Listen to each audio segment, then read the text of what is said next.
Good evening and welcome to Scotland at 7 here on Broadcasting Scotland. My name's Kenny McBride and I'm joined this evening by two excellent guests. Firstly, from the SNP Socialist Group and the SNP Trade Union Group, also an NEC candidate, Chris McCusker. Chris, how are you doing today? I'm excellent, Kenny. And Did I get all your titles right?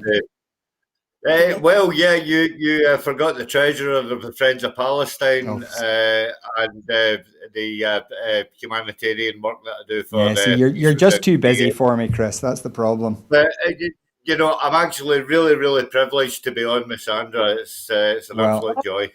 Well, I was just going to introduce my local MSP, in fact, Sandra White. How are you doing today, Sandra?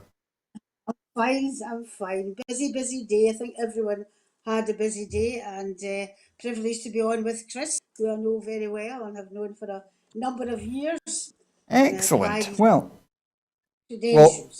We'll get started then, as we always do, with our coronavirus statistics update.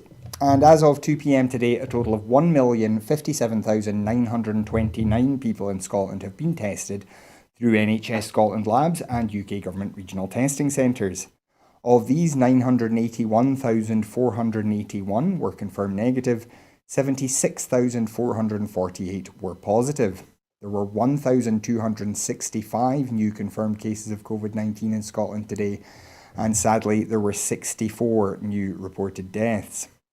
This will, of course, be an underestimate of the total number of cases, as not everyone with the virus will display symptoms, and not everyone will necessarily get themselves tested. As we always do, we urge you, if you are showing symptoms of a new, dry, persistent cough, a temperature, or a change in your sense of taste or smell, then do please book a test as soon as you can. Of the people who have tested positive, 1,235 people were in hospital last night, 93 of whom were in intensive care. And the number of patients in Scotland who have died from complications caused by the coronavirus infection now stands at 3,143. This number only includes those who have died in hospital having received a positive test for the virus. And the latest UK daily figures available show that 50,365 patients who tested positive for COVID-19 have sadly died from their illness, an increase of 595 since yesterday. This number refers to deaths in all settings, not just those in hospitals. And we also have this week's NRS report. So as at the 8th of November, a total of 4,856 deaths have been registered in Scotland, where the novel coronavirus was mentioned on the death certificate, according to statistics published by National Records of Scotland today. Between the 2nd and the 8th of November, which was week 45 of the year, 206 deaths were registered that mentioned COVID-19 on the death certificate, an increase of 38 from the previous week. 143 deaths were in hospitals, 53 in care homes, and 9 were at home or in other non-institutional settings. To place these in context, the total number of all-cause deaths registered in the week was 1,238, 12% more than the average over the previous 5 years. And before we get on to the rest of today's headlines, if you would like to join the conversation here, you can do so on Twitter by following us at BroadcastScot and using the hashtag Scotland@7. And as you can see on the screen now, we will be flashing some of those tweets up throughout the show. So do please join us if you've got comments on any of our stories tonight. But our first story today, Justice Secretary Humza Yousaf and Lord Advocate James Wolfe QC have welcomed the publication of Dame Ailish Angiolini's review report into police complaints handling, investigations and misconduct issues. The independent review, jointly commissioned in June 2018 by the then Justice Secretary Michael Matheson and Lord Advocate James Wolfe, assessed the current framework and processes for handling complaints against the police and for investigating serious incidents and alleged misconduct. The report makes 81 recommendations for improvements covering a wide range of areas, including expanding the role of the Police Investigations and Review Commissioner, and highlights issues relating to discrimination and their impact on public confidence in Police Scotland. Human rights lawyer Amar Anwar, representing the family of Sheikh Ubayo, who died in police custody in 2015, said, "The family and I welcome today's extremely robust review by a former Lord Advocate. A thorough and independent investigation of complaints against the police is essential in a democratic society. Nobody has escaped criticism as the former Lord Advocate delivers a devastating indictment of a police complaint system not fit for purpose. Today's review is a devastating and damning indictment of a police complaint system not fit for purpose in a modern and democratic Scotland. So, Sandra, I don't know if you've had a chance to look at the detail of this report yet. It is some 400 odd pages long. But the conclusions certainly aren't good news for Police Scotland, are they? No, absolutely not. You mentioned the word damning, and that's exactly when I haven't read the whole thing, basically, but I've saw what you would call the important parts I feel in it, basically. It's very, very damning, particularly the way police officers themselves have been treated by the police, if they happen to be black or mixed race, LGBT, women. They've all been treated within the force very, very badly, discrimination there. And basically, the way they've handled complaints against them from, as you said, that Amar had mentioned that about Sheikh Bio and others, there's certainly something needing to go a bit further. As obviously, Davy Eilish has said that there's going to be we've done the investigation, but it's something that we need to take further. Is it endemic in the police? That's one of the questions we need to ask. Has there been any training? But I think it's a pretty damning report. It's honest, and I think that's great. And the recommendations, we really need to look at that. Absolutely. So, do you expect that getting all these changes made will be easy from a policy standpoint? And how easy do you think it will be to then look at the culture inside Police Scotland, which the report says still has a long way to go? Well, this is, I mean, the amount of things, I was on the Justice Committee for a couple of years, and the amount of recommendations to do with training, equalities training, you would have assumed, even it was a couple of years ago, you would have assumed that equality training and anti-discrimination would have been fed through the police. But that's something that hasn't actually happened. So that needs to be looked to. Whether it's by policy, I don't think we need policy. I think obviously we've had the investigation, and now we need to act upon it. I don't think we should be needing to make legislation. The legislation's already there. The police just don't seem to be practicing it. Is it embedded, as I said earlier? That's something that seems to come out of Dame Eilish's report. So a lot of questions still have to be asked of the police. Why aren't they doing the equality training?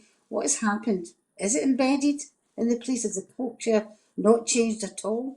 And I think that's really worrying. I'm sure the Justice Committee will be looking at this whole report and bringing people in to ask some questions. Now, Chris, I'll just turn to you quickly on this. It is one of those questions of who watches the watchers. The report suggests, for example, that investigations into police misconduct shouldn't be carried out by former police officers, that the investigations into these things should be by independent people. I wonder, what do you make of the report, and do you think this will lead to some real change in how Police Scotland approaches particularly issues of racial justice? Well, as you say, Kenny, it's 400 pages long, and I haven't delved into it myself. I basically just read the press release from the Scottish Government. And I would echo what Sandra is saying, because I find it actually quite a shame, because I think the perception of the police in Scotland is actually a better perception than how the police are regarded in England. And this is not just a comment of one-upmanship.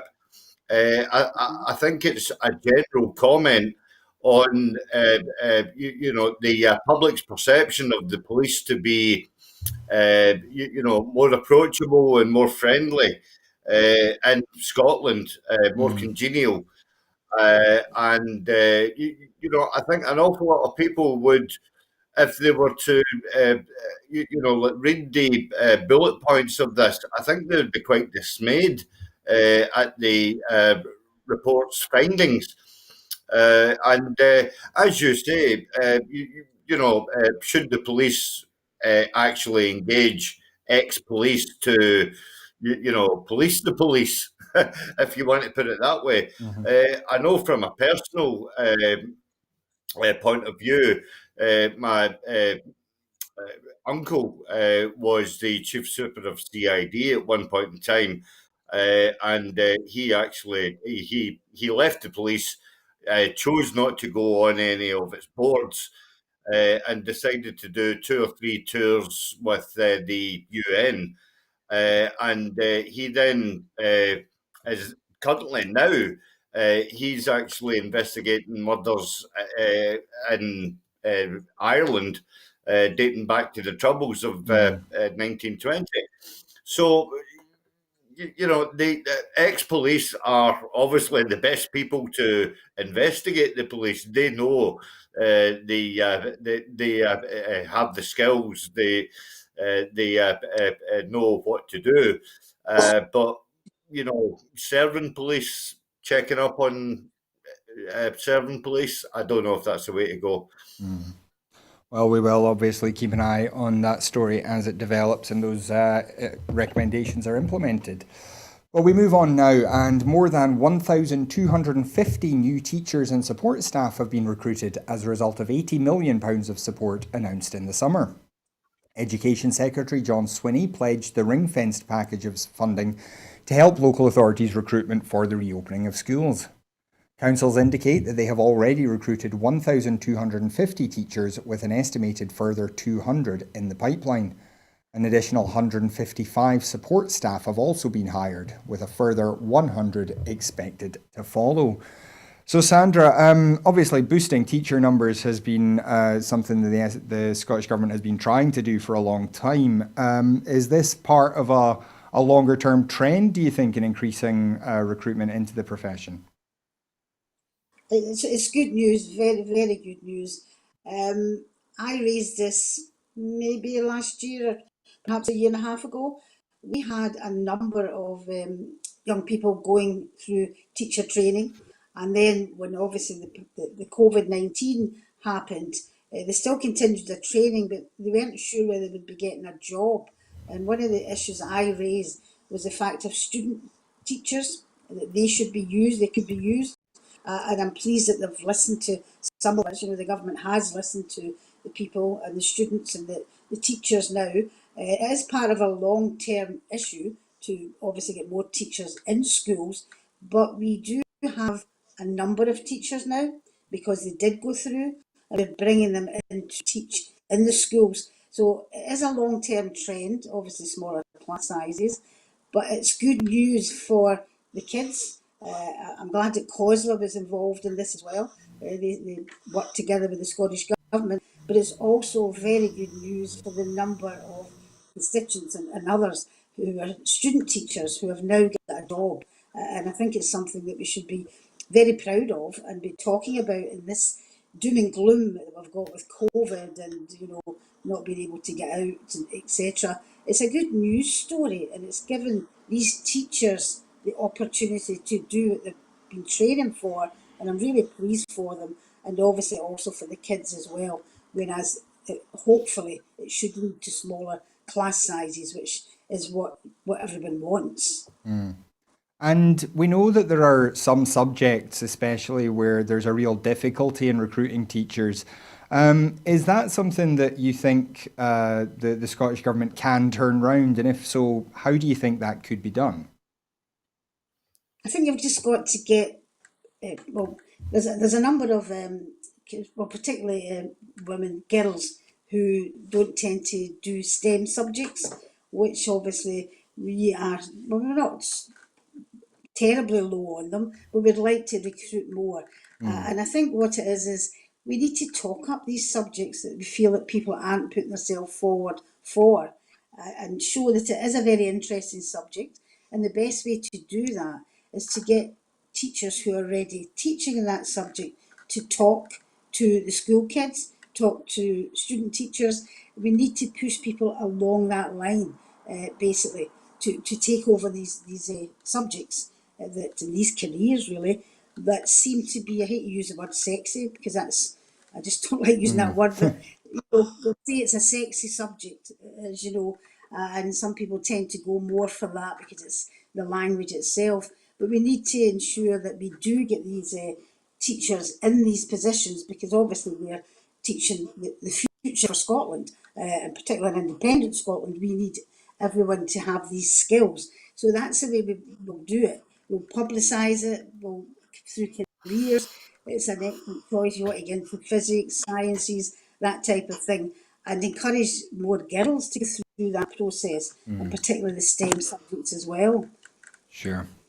Well, we move on to another education-related story now, and thousands of students in Scotland will be tested for coronavirus under plans to allow those wishing to return home at the end of term to do so safely.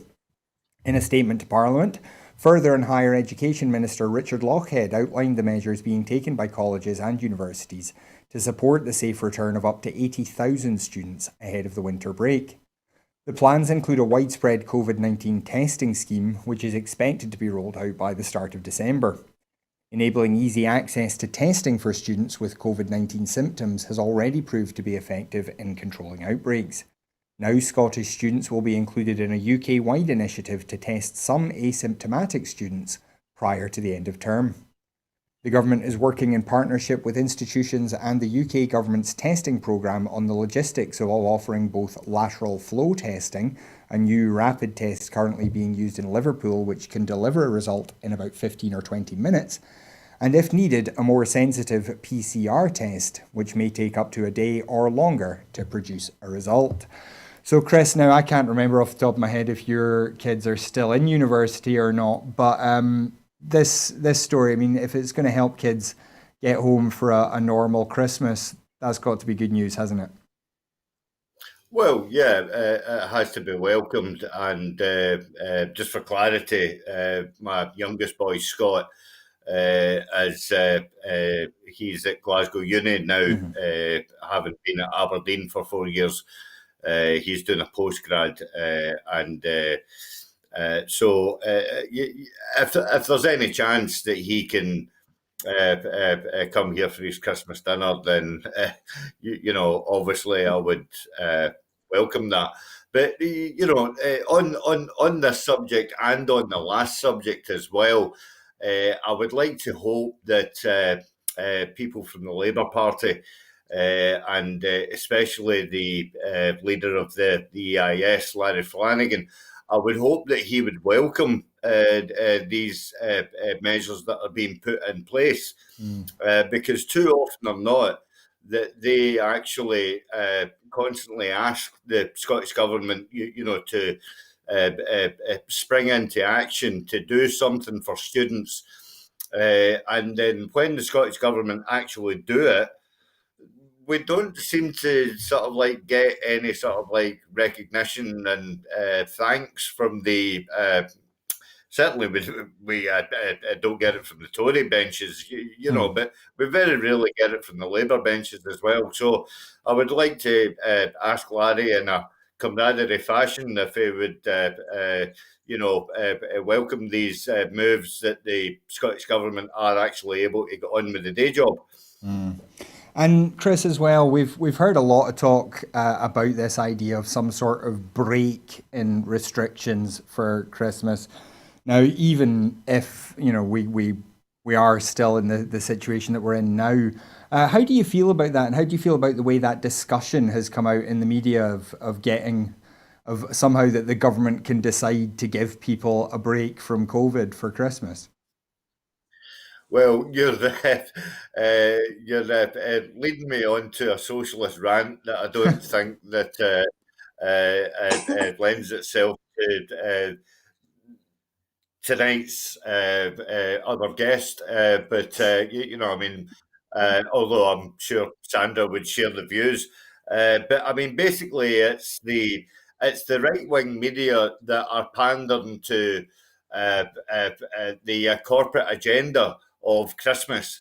I mean, Christmas is, you know, and even you can see it periodically throughout the calendar, that the corporate companies like to cash in on Valentine's Day and April Fool's Day and Halloween and and Christmas as well, New Year, and that is the media hand in hand with the corporate businesses.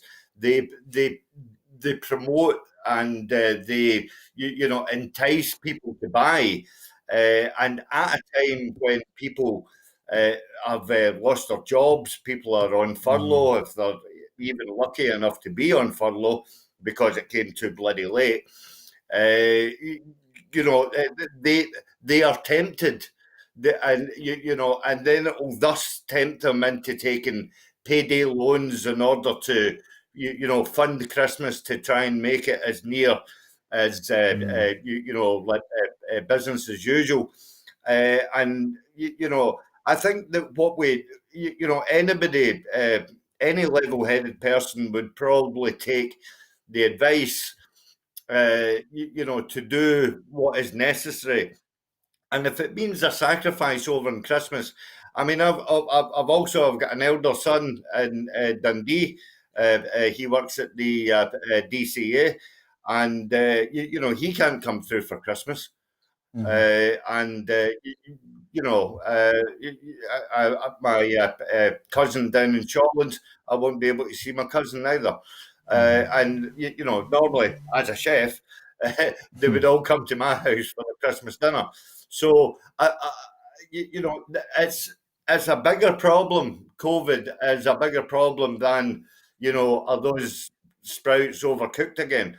So I think what we have to do is we need to screw the nut, and we need to sort of like see the guidance through, and sort of like write off this year, and hopefully next year, dare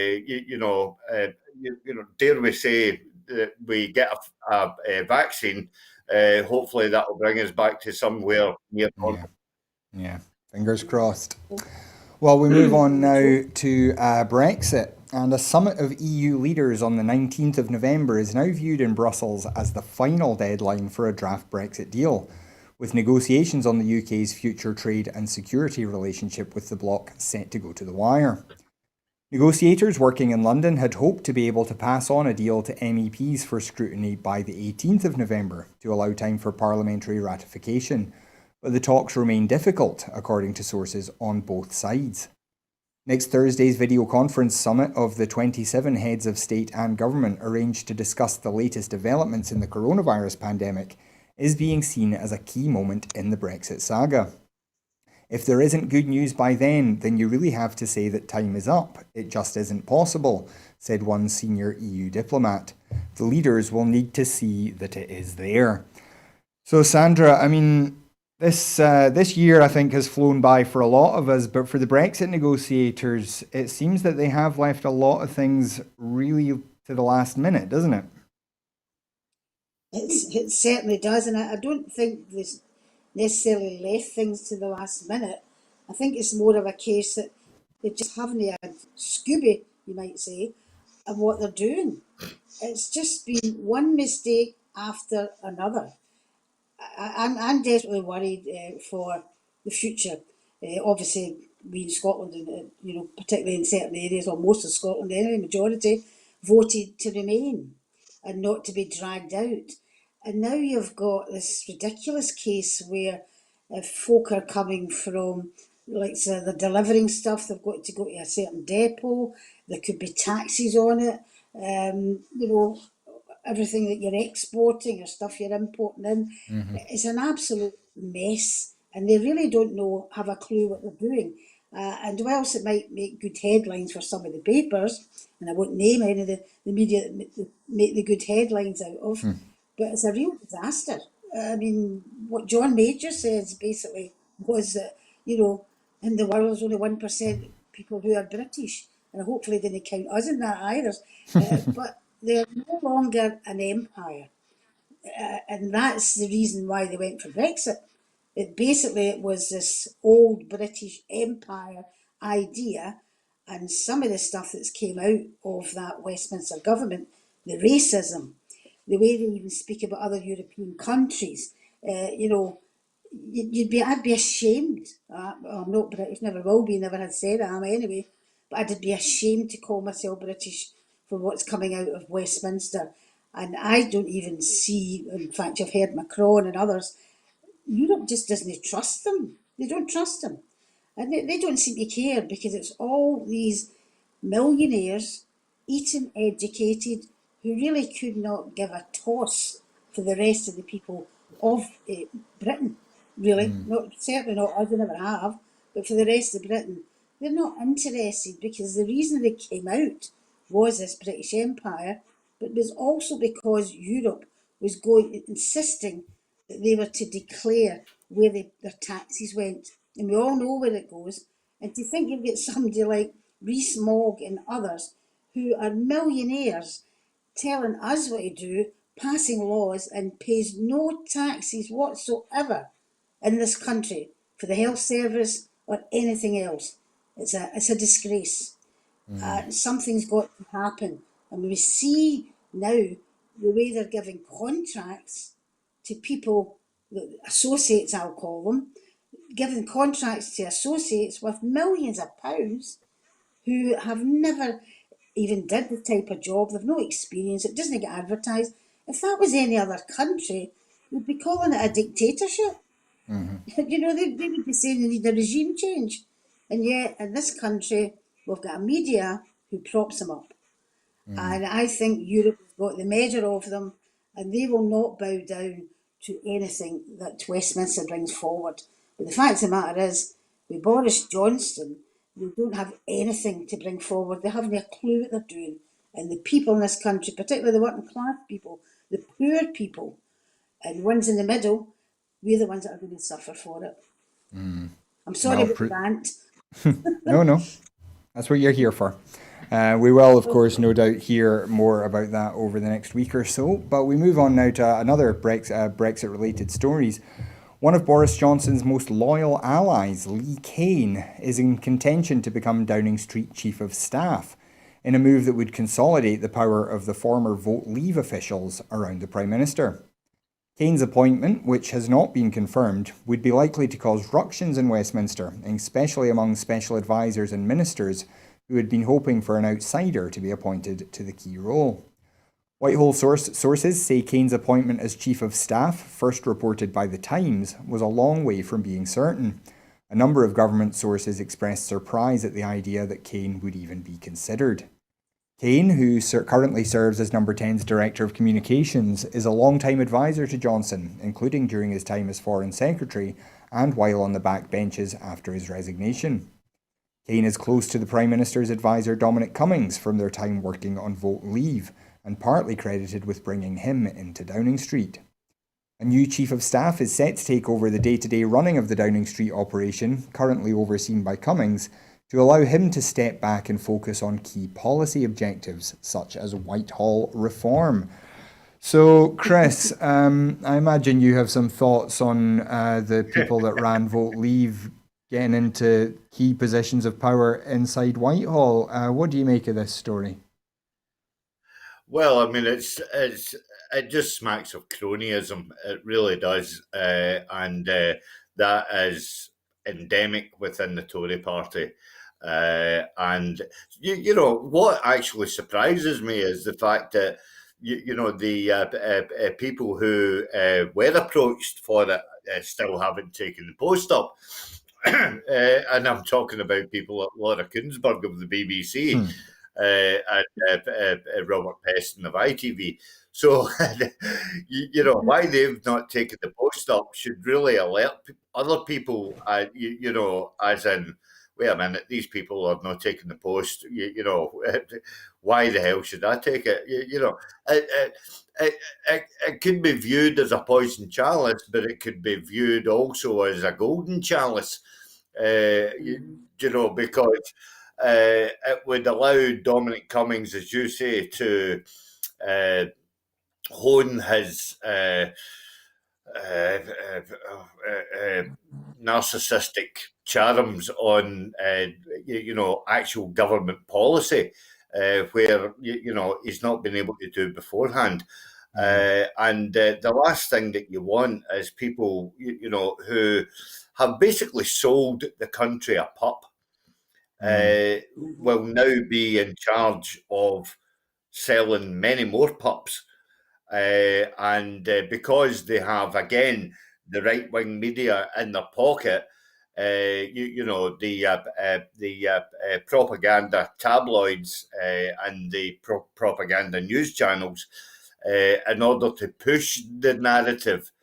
I can't remember who actually said it, but I think it was someone very high up in the Nazi Party. But I think they said that if you tell people a lie often enough, it becomes the truth. And that is really, really worrying, because these people are not actually qualified to work within government. They are qualified as in, I believe Kane was a one-time journalist. Yeah. So how a journalist is qualified to work within a government department, let alone be one of the top aides to the Prime Minister, is absolutely beyond belief. And it is of Trumpian proportions, because these are the kind of people that Trump like to surround himself with in order to push his own agenda. So it's actually really, really quite scary. Yeah, well, we will obviously keep an eye on that, and if Lee Kane does get the job, I'm sure you'll hear about it first here. But we move on now, and ministers are seeking sweeping powers to block takeovers by Chinese and other foreign companies on national security grounds, as part of the biggest shake-up in the UK's industrial intervention policy for nearly 2 decades. A national security and investment bill is due to be published today, which would also allow ministers to retrospectively halt acquisitions any time in the 5 years after the deal was concluded. However, China hawks on the Conservative backbenches said they wanted to study the bill carefully and were considering amendments to make it easier to prevent takeovers by foreign companies accused of being involved in human rights abuses. Business Secretary Alok Sharma said that while ministers were keen to ensure the UK remained attractive to inward investment, hostile actors should be in no doubt. There is no back door to the UK. Ministers and officials have been careful to draw up the legislation in a country-neutral manner, but although there are concerns about Russian companies, it is takeovers involving Chinese firms that will come under the greatest scrutiny. Now, Sandra, I think it probably surprises a lot of people to see the Tories trying to restrict inward investment, but there has to be some positive if we're going to stop foreign companies involved in human rights abuses from taking major stakes in British companies, isn't there? Absolutely, I am quite gobsmacked at that, but I'm pleased. I'm pleased that there are some people in the Tory benches who are willing to speak up. But whilst we are saying they can't come in, you need to find out what are their reasons for stopping, or saying they're going to stop other companies coming to take over companies here, such as Chinese. But, it'd be quite nice if it went the other way as well. We were not selling arms to countries with terrible human rights issues as well.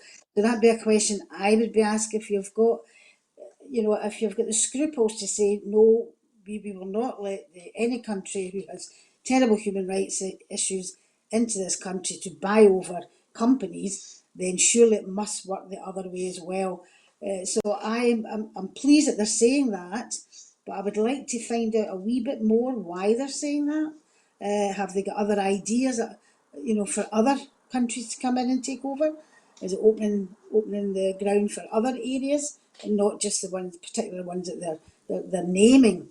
It's a good story, yeah, it's good news, but I would be cautious. I would like to see what's behind it, perhaps, and I would be saying, well, if you're stopping them from coming in here, with sort of terrible human rights issues, then equally we should be stopping exporting arms to these countries which have terrible human rights issues as well.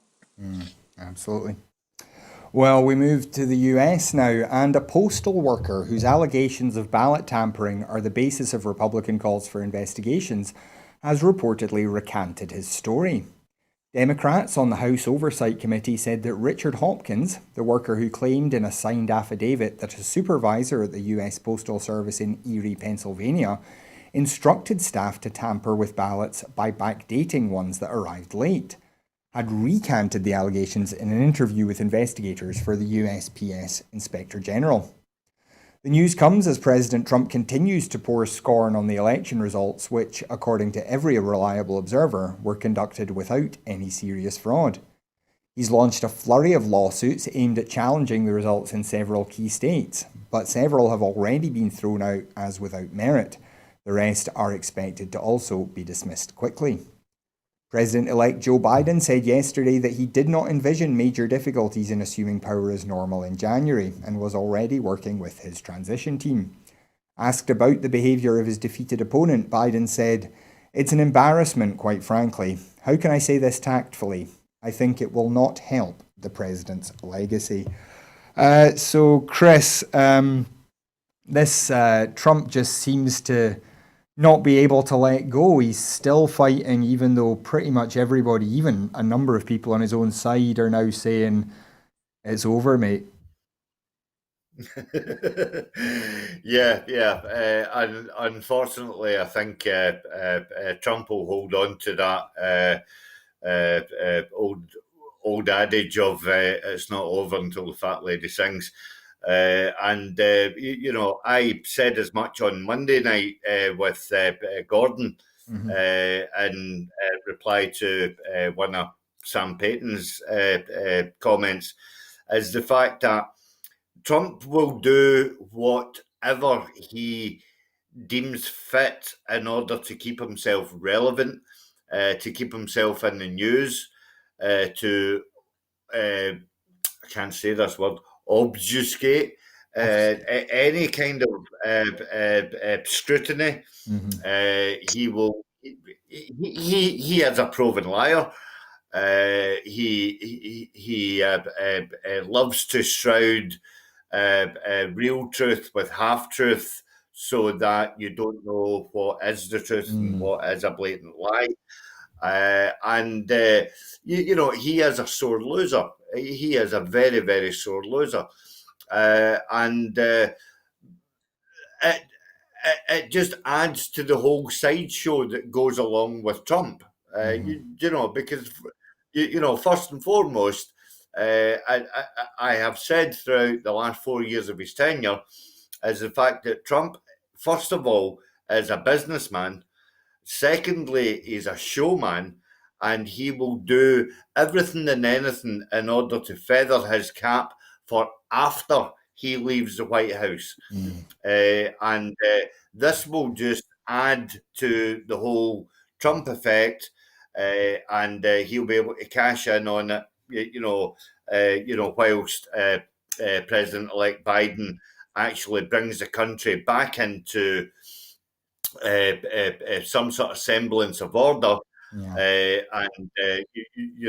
sees the country forward the way that America should be.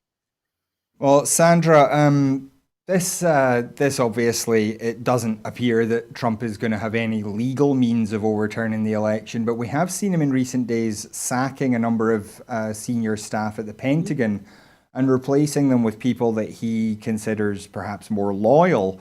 I wonder, do you have any worries that he is liable to go down the full-on kind of military dictator route? I thought at first you were talking about Boris Johnson there, considering what we were talking about. What we were talking about earlier on, and sorry to that particular part, but it is very much a worry in this country when you have somebody like Lee Cain who's going to be in charge of national security. That's the start of a dictatorship as far as I'm concerned, but that's an aside. I think the guy, Trump, will stop at nothing.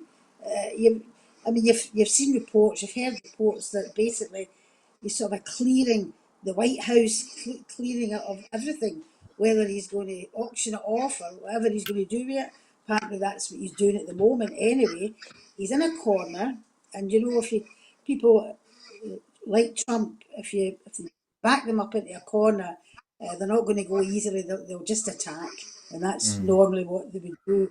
I can't see him being able to do anything military-wise. I think the American people have, basically have saw the light, as they might call it. Well, half the country anyway has saw the light, and I don't see them going down that military route. He'll have to be removed. I think it'll be diplomatically in the end, but it could take well, he's got up until January. He's still going to be there in January, but I think he'll have somebody there who will speak to him if they can get somebody there. It could be that he's got a lawsuit against him. His whole family has. He could be in jail before he gets out the penthouse.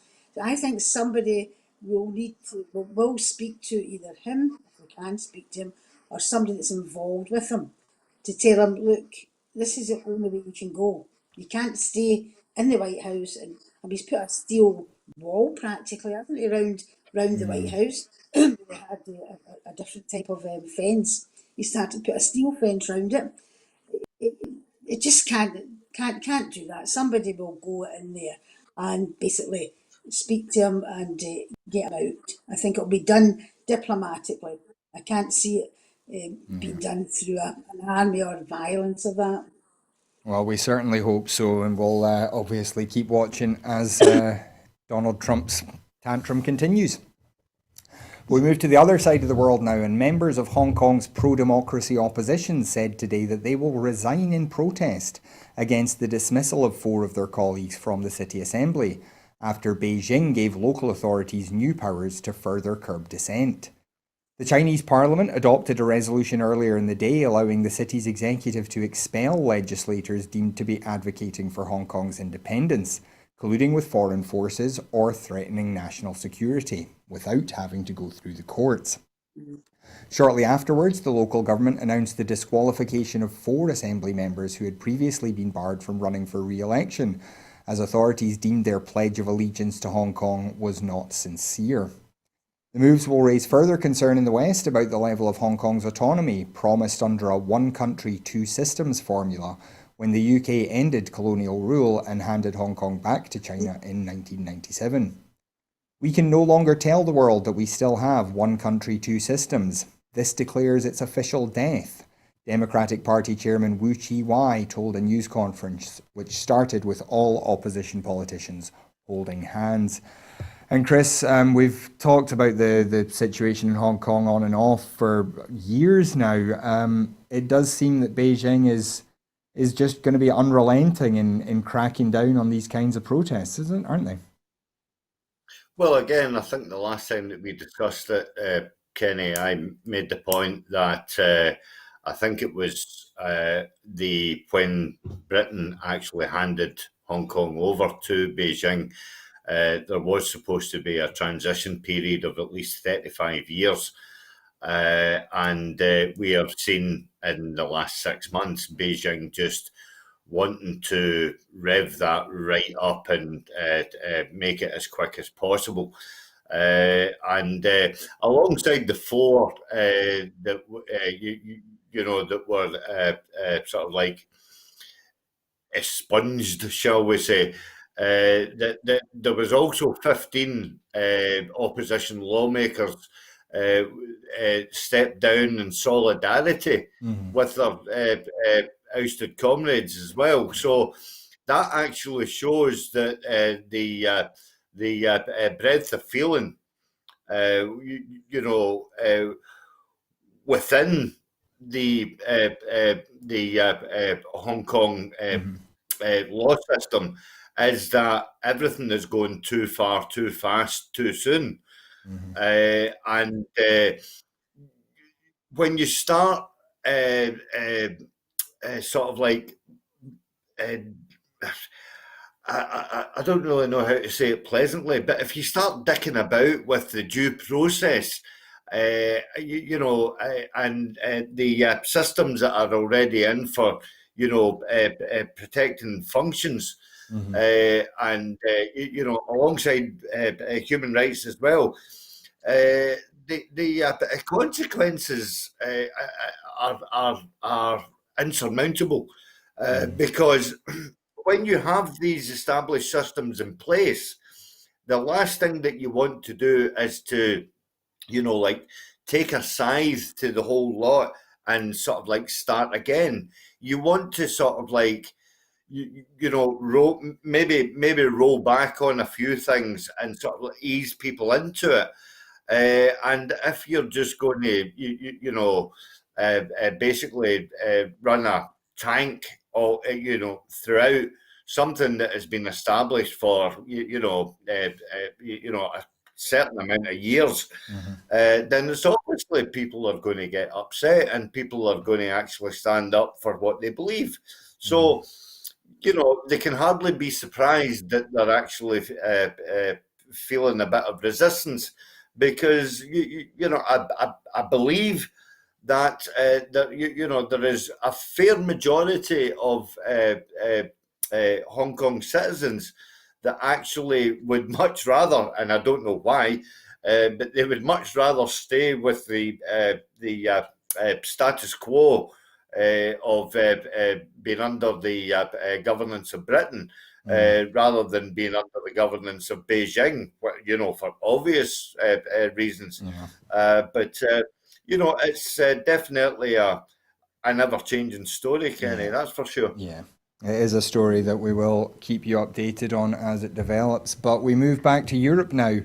And Hungary's right-wing government has drafted legislation that would practically ban adoption by same-sex couples in what rights groups said was an attack on the LGBTQ community when COVID-19 meant they could not protest.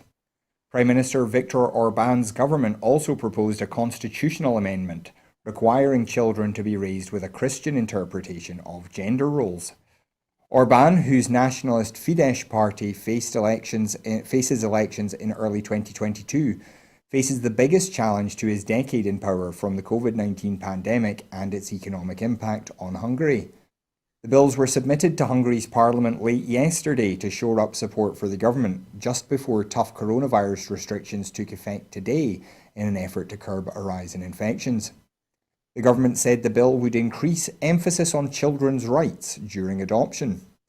The proposed legislation says only married couples can adopt children, and single people can only adopt with special permission from the minister in charge of family affairs. The Hatter rights group said the legislation practically means a ban on gay adoption, which until now has been possible if one partner applied as a single person, since Hungary does not allow gay marriage, adding that the government was targeting LGBTQ people instead of dealing with the pandemic. So Sandra, I'll come to you first on this. We have seen a number of places across the world where, almost as a distraction from COVID, there have been crackdowns on other issues. What do you make of this from Orban's government in Hungary? It's another stick to beat people with, isn't it? Very right-wing government, similar to Brazil. That's a big worry if you look at, throughout the continents. Right-wing governments seem to be sweeping over, and anybody who's even centre-left or left, there's a coup going on there. First we had, obviously, the abortion situation, which I put a motion in supporting the women in Hungary into the Scottish Parliament in that respect. And now we have this attack on, LGBT plus individuals or couples as well. I cannot understand why, people have to force, a government has to force these right-wing ideals on people. And you're quite right when you mention about COVID, because people can't get out in the streets, they can't demonstrate. So they're a captive audience, if you might call it that, in their own house or in their own bubble, as you might say. So they seem to be able to introduce these real draconian laws at this moment in time to shore up their right-wing views. And that, again, is a worry in respect to they're hiding behind the pandemic to bring these laws out. People are frightened enough as it is. with COVID and having to be in the house or just in a small bubble. And then they're bringing these draconian laws that people can't. Although I must admit, in Hungary, you saw all of the women out in the street, against. Oh, Yeah. sorry. So I'm just being told that the EU has actually officially condemned this. Sorry. Sorry. Sorry. Say that. Oh, sorry. Sorry. Right. Yeah. There is now a rule in place where the EU can actually take money from the EU funds going to countries that breach human rights. So that may be something that we can look forward to. But sorry, Sandra, go on. I'm sorry. What you're saying about that's thank you, Linda, for that information. That's very interesting.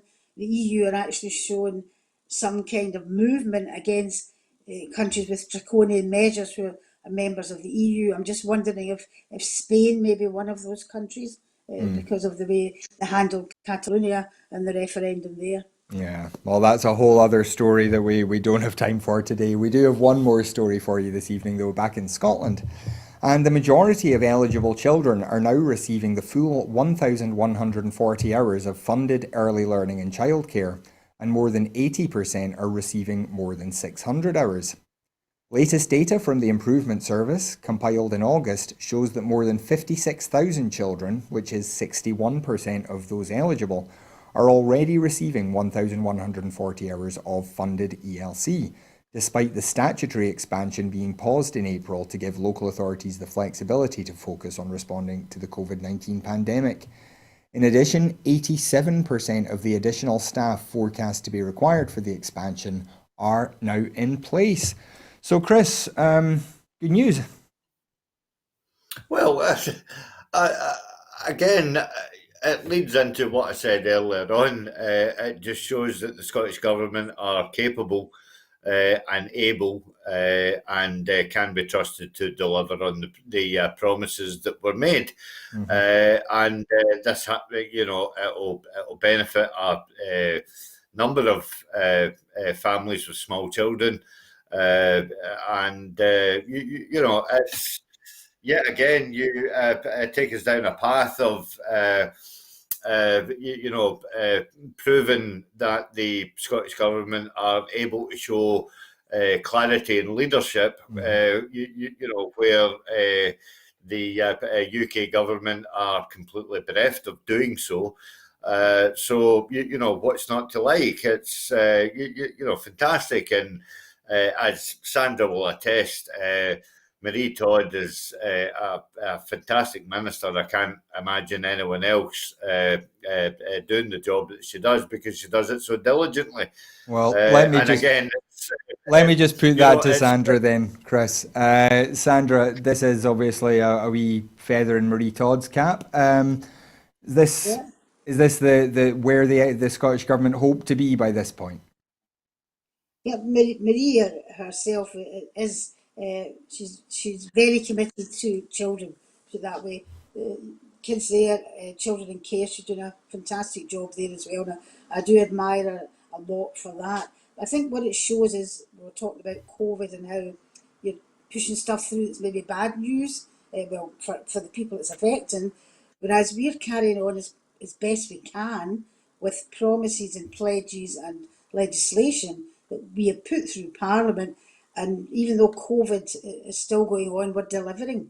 And I think that is a good news story. And I just wish the media would pick up on it. And I also wish that the opposition parties would, at one point get together and say, well, yeah, we'll support you on this. I mean, if I asked them just now, they'd say, well, we'll support you, but you could do more, or whatever it may be. We're in this together. COVID, it can affect me, it can affect anybody, from any party, from any walk in life. So we should be pulling together and showing that where we're doing things wrong, yeah, tell us and we'll change it if we can. But if it gets things good, why don't we just get together instead of constantly being divided and everything we do is not good enough, and actually tell people, well, actually, this is a good news story, because for too long, Scotland has been talked down by a Westminster government and the policies, And that's why aspirations were talked down as well, and that's what always annoyed me so much. It made me sad, actually, the lack of aspiration, because you were told you weren't good enough. And the opposition in the Scottish Parliament do much the same thing. And they might think they're harming us, but I'll be telling you, I'm honest, they're harming the country and they're harming the young people. And this is a good news story, so let's get it out there and let's work together for the sake of the country and for the young kids who are. Well, that seems a very positive way to end the show tonight. That is just about all we have time for. So I would like to thank Chris McCusker and Sandra White for joining us. And we'd like to thank you at home for joining us as well. As Sandra said, the media are not always good at reporting good news stories about Scotland. It is something that we do try to make sure we do whenever there are good news stories to report. If you'd like to support that kind of media, then please do go to broadcastingscotland.scot/register and sign up there as a Broadcasting Scotland supporter. Your £5 a month is what funds everything that we do here at Broadcasting Scotland. So if you're interested in seeing us continue to broadcast and continue to grow, then please do help us out. If you're not able to support us financially, we absolutely understand, and the shows will always be free to view online, so you're never going to lose access to Broadcasting Scotland. What you can do, though, is help us out by following us on Twitter at Broadcast Scot, by liking our Facebook page, also by subscribing to our YouTube channel and clicking the bell icon there to make sure you get notified about new videos. And then share these shows around with people. Let your friends, your family, the dogs in the street know that you support Broadcasting Scotland and you think they should too. That's going to be the best way that we can build our audience, which is how we become really sustainable. And finally, if you'd like to get involved here, there's a lot of work needs to be done if we are going to grow and develop as a broadcaster for Scotland. So if you're interested in getting involved as a journalist, doing technical stuff behind the cameras or appearing in front of the camera, then wherever you are in Scotland, please get in touch with us. We can offer training and support of all kinds. And if you have skills already, then we are dying to put them to use. So do please get in touch with us if you have any interest in getting involved here at Broadcasting Scotland. But that is all we have time for tonight. Now, Gordon will be back tomorrow as usual. I'll be back on Friday. But until then, thank you once again to Chris McCusker and to Sandra White. Thank you for joining us and have a great evening. Good night. Thanks very much.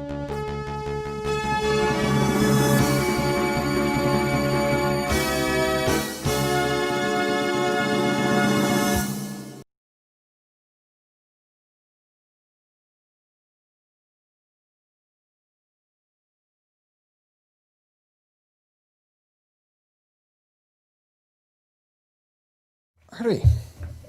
That was grand.